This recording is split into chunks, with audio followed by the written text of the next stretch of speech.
Hey guys, this is Angel bringing you another video on my high desert garden. Today's date is February the 21st, 2021. It's Sunday.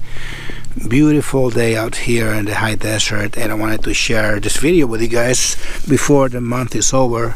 And I wanted to show you, starting with the radishes that I've been growing for the past few months, slowly but surely. As you can see, these guys are already overgrown, and it's time to pull them out, because it's gonna get to the point that they're not gonna taste very well if I leave them there for too long. Not only that, but they're also starting to put out flowers. As you can see, those are flower buds right there, and the radishes are not gonna taste that great once the plant start to put out flowers. So it's time to pull them out. And the variety of these radishes, I believe this is gonna be the look at this, that beautiful what. These guys are called watermelon radishes. They are quite delicious, and when you slice them up in half, they're very beautiful on the inside, and that's why I grow them. I'm also going to be including my carrots on this video, on this short video tour of my garden. A couple of subscribers have requested to see the baby carrots, so here they are. They are tiny. Some of them are quite large. I don't know if you guys can see it, but some of them already getting pretty big. So these are the carrots that I started from seed about 3 months ago, and as you can see, this is the purple variety, the baby carrots I call them. And I'm also growing carrots. Actually, I'm also growing I'm starting my sugar snap peas in pots. I have grown sugar snaps before directly in the ground, but unsuccessfully. Sugar snaps, they love the premium organic soil. So what I do, I go to Lowe's and I purchased a bag of Miracle-Gro, and that's how I do it. That is kind of cheating, but you know, that's the only way that I can get them to grow successfully. And I love sugar snaps, so I don't care. That's cheating, but oh well, that's I don't know how to prepare my own soil. I used to just grow them directly in the ground, but they did not do very well. They do put out pods, but not as many, and the plant dies prematurely. In this pot right here, I'm growing this is gonna be garlic. Believe it or not, this is gonna be the fourth generation for this variety right here. I bought a little bag of garlic, the one that you would normally buy at your grocery store. I believe it comes like four little heads in one pack. So one little head, I took it apart, I removed all the claws, and I planted it into a pot, just like I am right now on this one. And I've been repeating the same process, but with the difference that I've been reusing whatever I grow, I replant it the next year, over and over and over again. This is the fourth year from the same little head that I purchased about 4 years ago. And look at this. This year they are doing excellent, and I'm going to be harvesting it very soon. So let me see what else I have. I'm going to also show you what I have inside the grow tent at the end of this video. But I'm also going to show you that I'm growing the nasturtiums again. As I mentioned last year on my videos, that I was going to be planting nasturtiums directly in the ground, and that's exactly what I'm doing this year. I have planted seed all along the side of this house, directly in the ground. As you can see, they're already coming out. So I'm also very excited about this. I'm gonna have nasturtiums, guys, all over the place, and I wanted to share it with you. Let me show you what else I have on the other side. This is the bed where I have my strawberries. They don't look that great right now, but trust me, within a few weeks or so, maybe 3 weeks, they're gonna start taking off like crazy. Some of these plants, they all overwintered. I already added more soil, fresh soil from Lowe's, and a lot of these plants are already starting to put out flowers.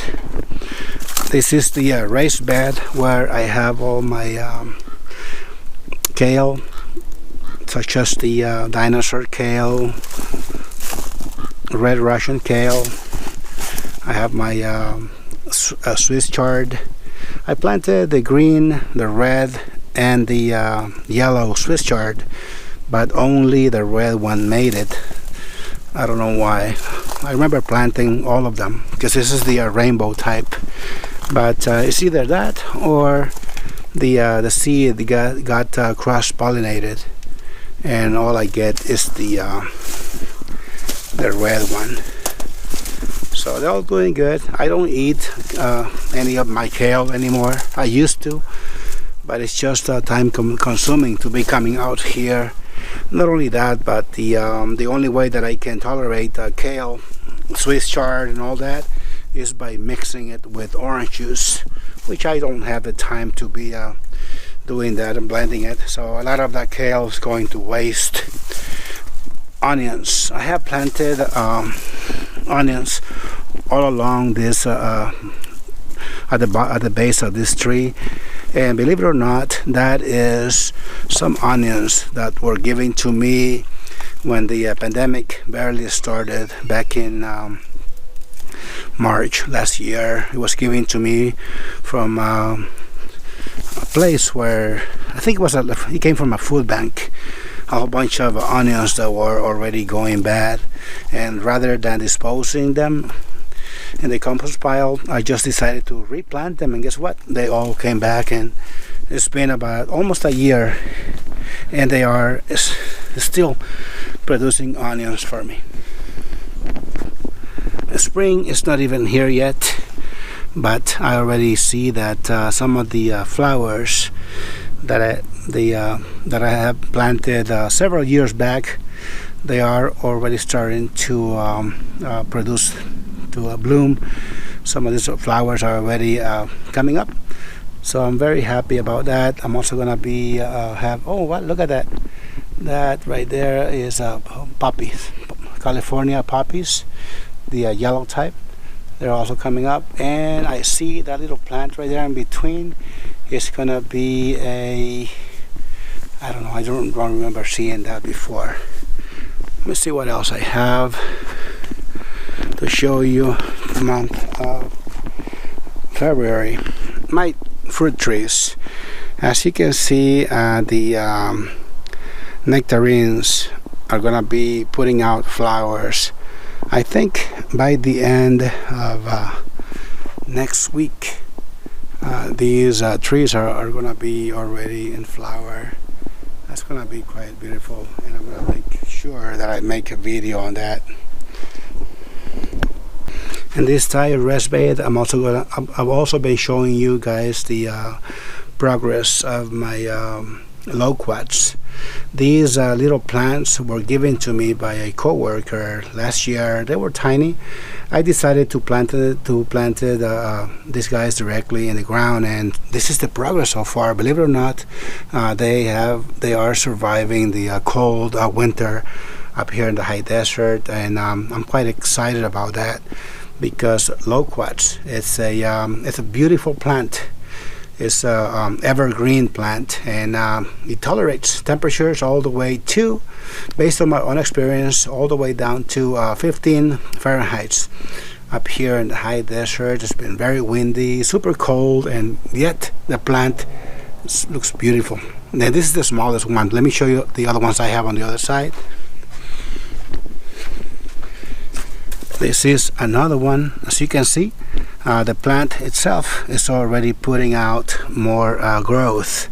So you can see there's another one right here that these guys have been pretty much exposed to the cold and very extreme temperatures, but they are coming up. There are so many different things that you can do in the month of February, and one of them is to get your raised beds ready. A lot of these raised beds, tired raised beds, I have already planted radishes, seeds. As you can see here, this one's coming up. I don't know why. Radishes, carrots on this one, and more nasturtiums in this pot right here. So you can see some of the nasturtiums are already coming out despite the cold weather. So you can see a lot of seedlings are already emerging from the ground. On this one, I'm also growing more nasturtiums. I have more carrots in this pot. And last but not least, I'm going to show you the progress inside my grow tent. More nasturtiums, this one in pots, and these are the nasturtiums that overwintered. Believe it or not, I didn't plant this. They're coming up on their own, just from either it's probably the same plant that is re-emerging from the ground, or maybe it's just a seed that the plant dropped from last year, garden to garden. Either way, they're overwinter. I did not plant this. It's coming up on its own. And this is my grow tent. This one, guys, is made by March Hydro. They're about $150 on the internet. Online, you can purchase them. I got this one on sale for $129. And the LEDs that I'm using, they're also made by Mars Hydro. They're 300 LED lights, 300 watts, and they cost you about $80 for each one. And they last a long time, guys. These two are going on 6 years, and they are still working really good. I have them on a timer. Right now it's on.